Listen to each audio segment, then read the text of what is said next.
नमस्कार मित्रांनो, स्वागत आहे आपल्या नवीन व्हिडिओमध्ये। तर आज आम्ही जाणार आहे लोहगड किल्ल्यावर, तर व्हिडिओ शेवटपर्यंत बघा। लोहगड हा भारताच्या महाराष्ट्र राज्यातील एक किल्ला आहे। भारत सरकारने या किल्ल्याला दिनांक मे 26, इ.स. 1909 रोजी महाराष्ट्रातील राष्ट्रीय संरक्षित स्मारक म्हणून घोषित केलेले आहे।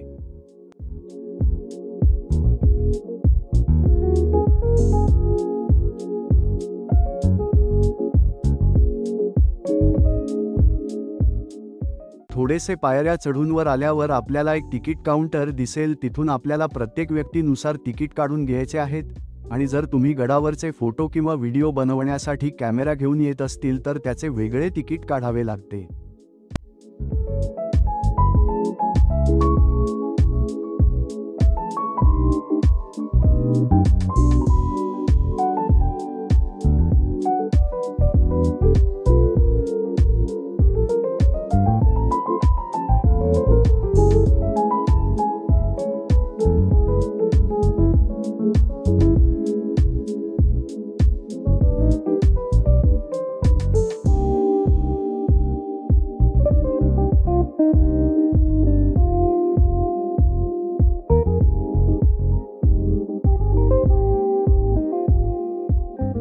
लोहगड किल्ला हा अति मजबूत, बुलंद आणि दुर्जेय आहे। जवळच असणारी भाजे आणि बेडसे ही बौद्धकालीन लेणी ज्या काळी निर्माण झाली त्याही पूर्वी म्हणजेच इसवी सन पूर्व 2000 वर्षांपूर्वी या किल्ल्याची निर्मिती झालेली असावी असे अनुमान निघते। सातवाहन, चालुक्य, यादव या राजवटी या किल्ल्याने पाहिल्या। इसवी सन 1489 मध्ये मलिक अहमदने निजामशाहीची स्थापना केली आणि अनेक किल्ले जिंकून घेतले। त्यापैकीच लोहगड हा एक किल्ला होय। इसवी सन 1564 मध्ये अहमदनगरचा 7वा राजा दुसरा बुऱ्हाण निजाम या किल्ल्यावर कैदेत होता।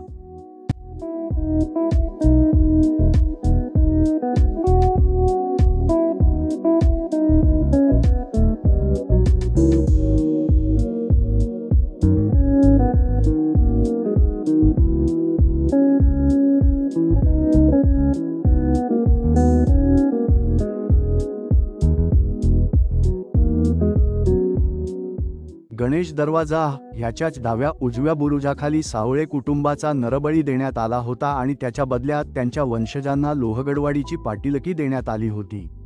येथे आतील बाजूस शिलालेख आहेत।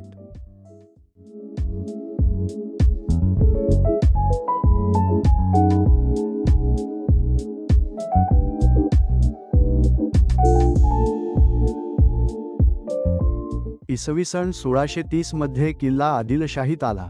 1657 मध्ये शिवाजी महाराजांनी कल्याण आणि भिवंडी परिसर जिंकून घेतला आणि लोहगड, विसापूर हा सर्व परिसर सुद्धा स्वराज्यात सामील करून घेतला।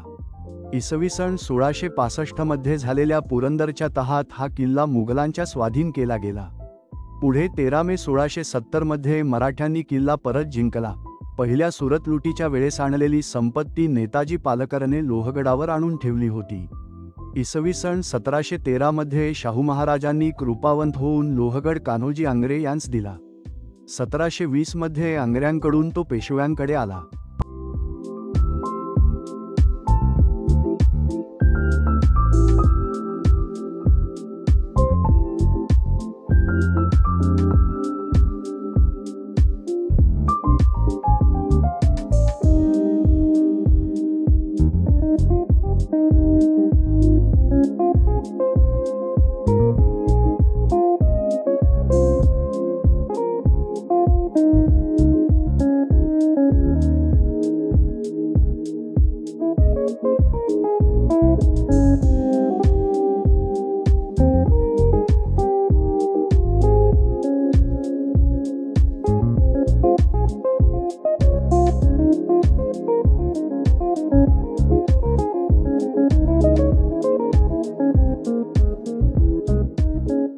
सतराशे 1770 मध्ये नाना फडणवीसांचा सरदार जावजी बांबळे याने तो आपल्या ताब्यात घेतला।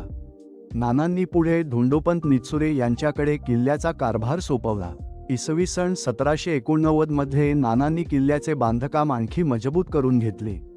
किल्ल्यात नानांनी 16 कान असलेली एक बाव बांधली व तिच्या बाजूस एक शिलालेख कोरला।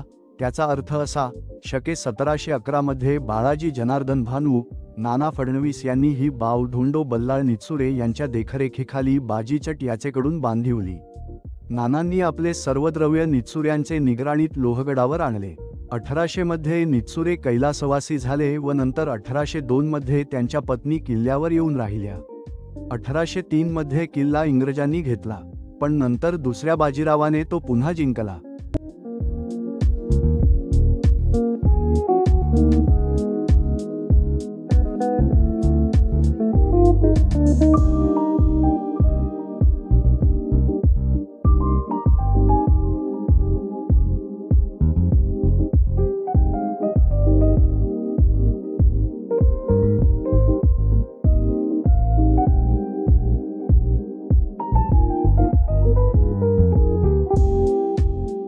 नारायण दरवाजा हा दरवाजा नाना फडणवीसांनी बांधला. येथे एक भुयार आहे जिथे भात व नाचणी साठवून ठेवण्यात येईल.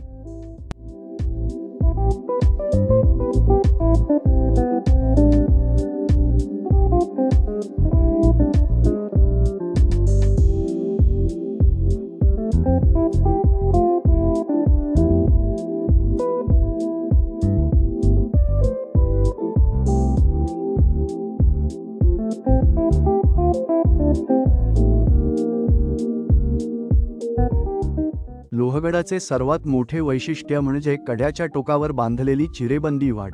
अशी रेखीव वाट फार कमी दुर्गांवर पाहावयास मिळते. लोहगडवाडी पार केली की ही सर्पाकार वाट सुरू होते. एकदा का कोणी या वाटेवर पाय टाकला की मग तो माणूसवर येईस तो पहारेकऱ्यांच्या नजरेआड जात नाही. तो व्यवस्थित हेरला जातो. वाटेवर वेगवेगळे बुरुज आहेत, त्यावरून बाहेरून येणाऱ्या माणसावर नजर ठेवता येते. वाटेवर गणेश दरवाजा, दुसरा नारायण, तिसरा हनुमान आणि चौथा महादरवाजा असे 4 दरवाजे आहेत. हनुमान दरवाजा जुना आहे. इतर 3 दरवाजे आणि एक उत्तम रेखीव जिना नाना फडणवीस यांनी बांधून घेतला आहे. दुसऱ्या आणि तिसऱ्या दरवाजांच्या मधील भागात जकिरा करण्याची भुयारे आहेत.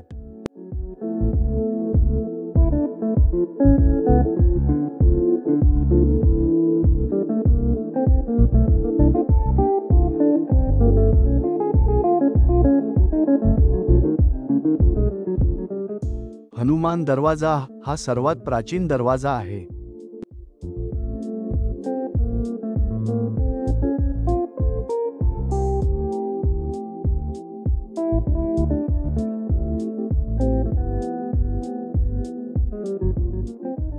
महादरवाजा हा गडाचा मुख्य दरवाजा आहे.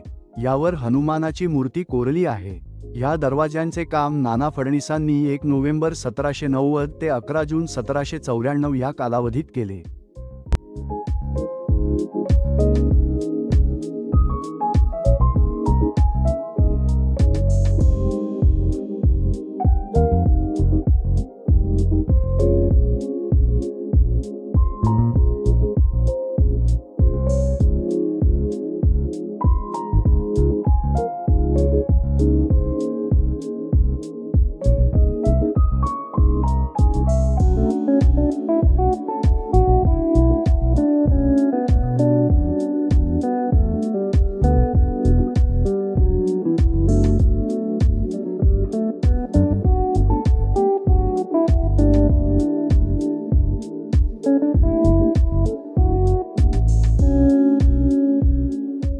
महादरवाज्यातून आत शिरताच एक दर्गा लागतो.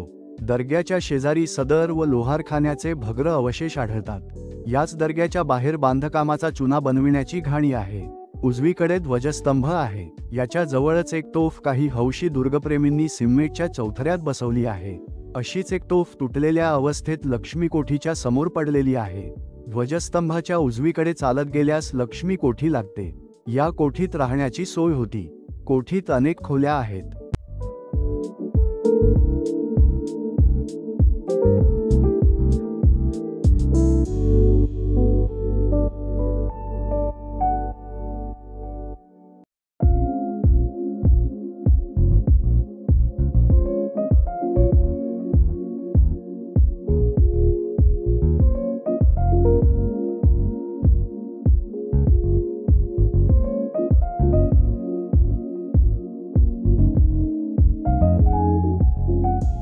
दर्ग्याच्या पुढे थोडे उजवीकडे गेल्यास थोडा उंचवट्याचा भाग आहे. तेथे एक शिवमंदिर आहे. पुढे सरळ चालत गेल्यावर एक छोटेसे तळे आहे. हे तळे अष्टकोनी आहे. त्याच्याच बाजूला पिण्याच्या पाण्याचे टाके देखील आहे. ही गडावरील पिण्याच्या पाण्याची एकमेव सोय आहे.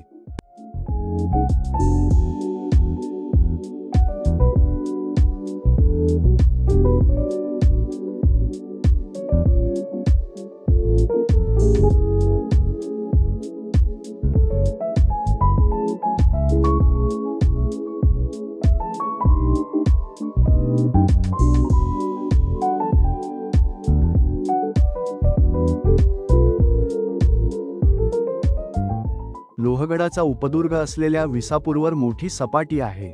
तशीच मोठी दगडी तटबंदी आहे. प्राचीन शिलालेखही आहेत. डोंगराच्या पोटात भाज्याची लेणी आहेत.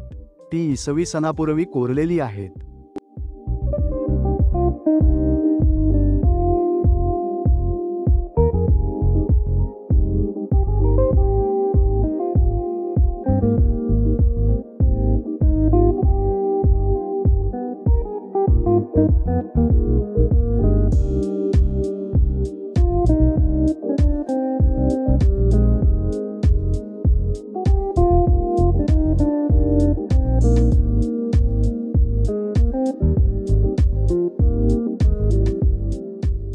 तिथून पुढे 15 ते 20 मिनिटे चालत गेल्यास एक मोठे तळे आढळते.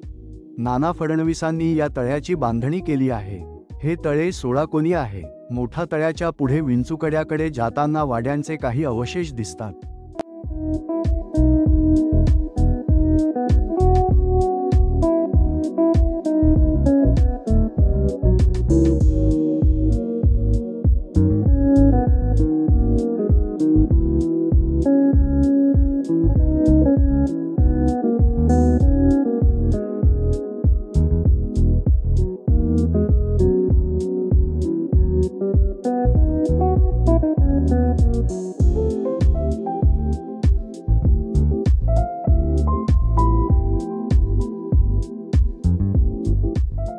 लोहगड किल्ल्यावरची वाटचाल हे विलक्षण सौंदर्य, हिरवेगार गवत, थंड पर्वती हवा, आल्हाददायक हवामान आणि खेडेगावातील ठिकाणे पाहून आनंददायी आहे.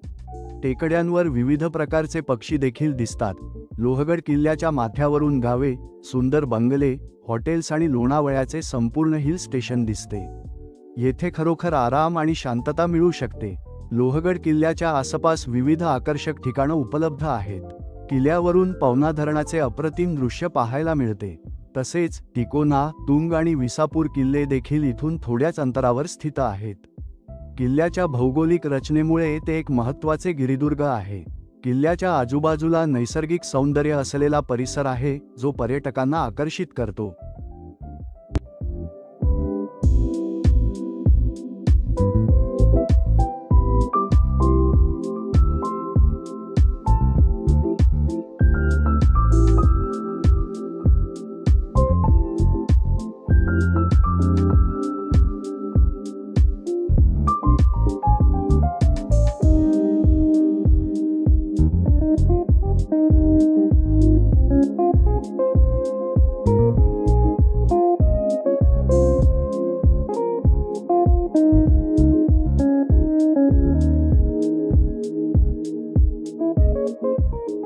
विंचुकाटा म्हणजे 1500 मीटर लांब आणि 30 मीटर रुंद अशी ही डोंगराची सोंड आहे. विंचुकाट्यावर जाण्यासाठी एक टप्पा उतरून पलीकडे जावे लागते. गडावरून पाहिले असता हा भाग विंचवाच्या नांगीसारखा दिसतो, म्हणून यांस विंचुकाटा म्हणतात. या भागात पाण्याची उत्तम सोय आहे. गडाच्या आजूबाजूचा परिसर न्याहाळण्यासाठी या विंचुकाट्याचा उपयोग होत असावा. गडावरून येताना भाजे गावातील भाजे लेणी आवर्जून पाहावीत. लोहगडावरच्या इमारती पडलेल्या आहेत. 100 लोक झोपू शकतील एवढी एक गुहासुद्धा गडावर आहे. लोहगडाचे उत्तरेकडचे टोक निमुळते होत गेले आहे. विंचुकाट्याच्या खाली दाट जंगल आहे.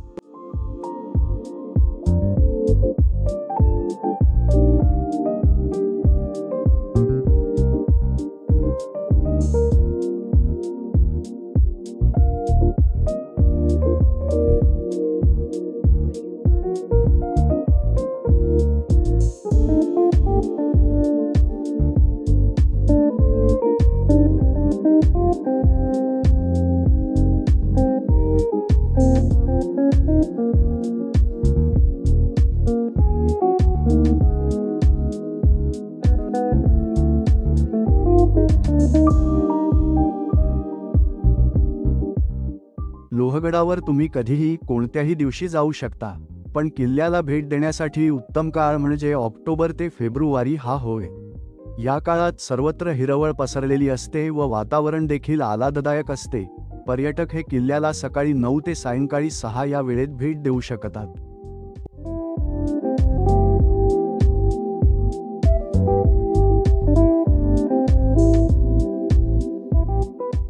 लोहगड किल्ल्याला 250 ते 300 पायऱ्या आहेत. लोहगड किल्ला चढायला अंदाजे 2 ते 2.30 तास लागतो. लोहगड किल्ल्याची उंची 3400 फूट आहे.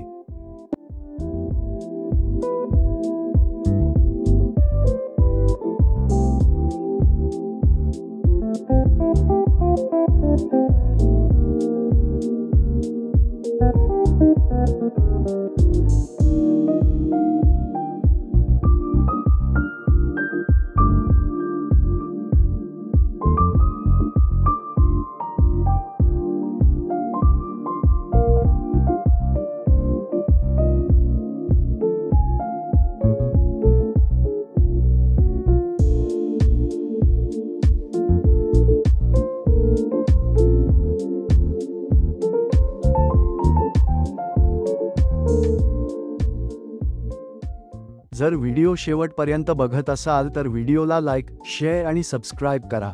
तर भेटूयात पुढच्या नवीन व्हिडिओमध्ये. तोपर्यंत जय महाराष्ट्र.